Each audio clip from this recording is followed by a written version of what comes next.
we want to have a supplemental video talking about the importance of this car, okay?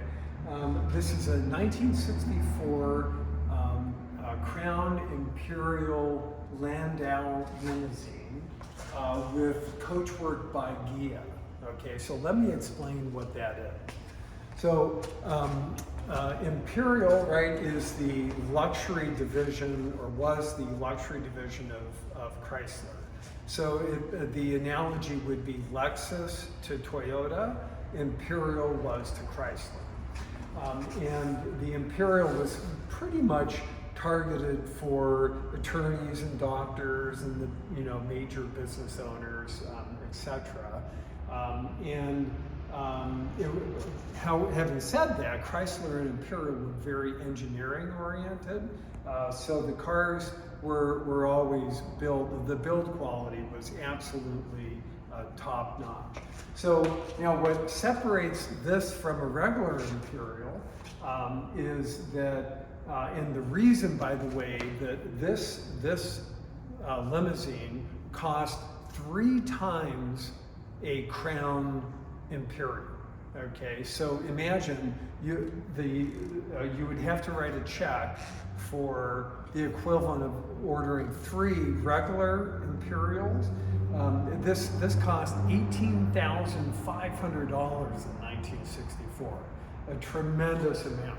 So imagine this, they take a Crown Imperial and they ship it from Detroit, where it was fabricated, to Italy, to Ghia, and then Ghia basically sliced it, okay, and created this custom coach built with, it's 149.5-inch wheelbase, so almost 150-inch wheelbase on this limousine. And again, Ghia, the craftsmen at Ghia just went all out. So there was nothing on the market in 1964 that would compare to this. The earlier ones, in 57 is when they started doing the Ghia limousines. The early, like 57, 58, you had the Cadillac Eldorado Brougham, was very much a similar, a similar kind of car. By 64, there really was nothing, especially nothing made in the U.S. that would compare. Maybe a Phantom 5 Rolls-Royce might be comparable.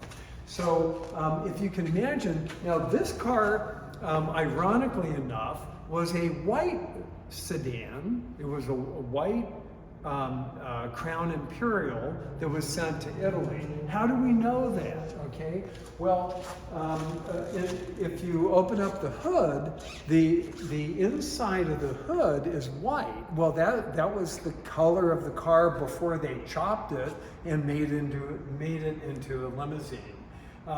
So it's interesting that to see kind of where the old and the new were cross-sectioned, if you will. Also, look at this. The body tag here was painted, and yet the VIN plate is natural. I find that interesting as well. The chauffeur seat is the super high grade black leather. That was standard for the, if you can call anything standard in a Ghia limousine.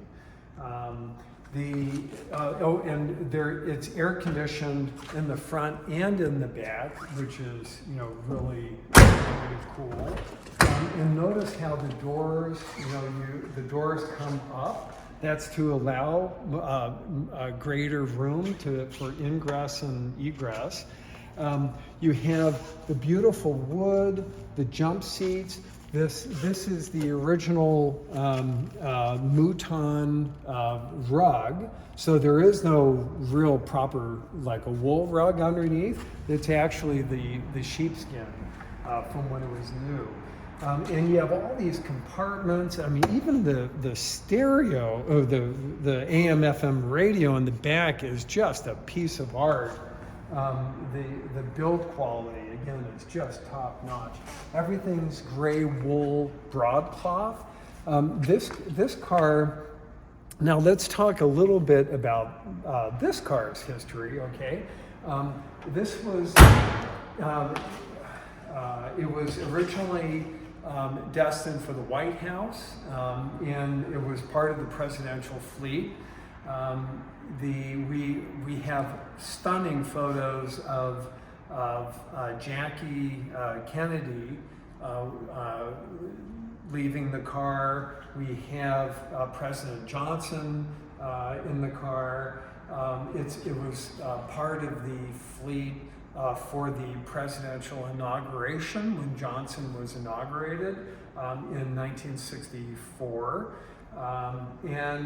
Anyway, so it's really. Let me add. So the White House didn't pay for it. Well, they paid $1 basically to lease the car, and then it went back to Chrysler. Chrysler held it for a while, and then decided to auction it off. It didn't sell at the auction. A dealer in Michigan bought it. And by 1973, there was a wonderful article that was written about the car. By 1973, it had accumulated 9,000 miles. Well, today it has 15,000 miles, and it is, we can say that it is pretty much all original. Okay, the paint's original, the interior.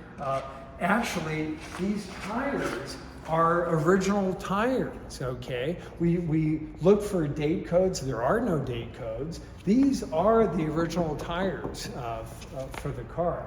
So I don't know how you could reproduce this. You really couldn't. It's an amazing piece of American history. And anyway, thank you for your time, and we'll see you on the road.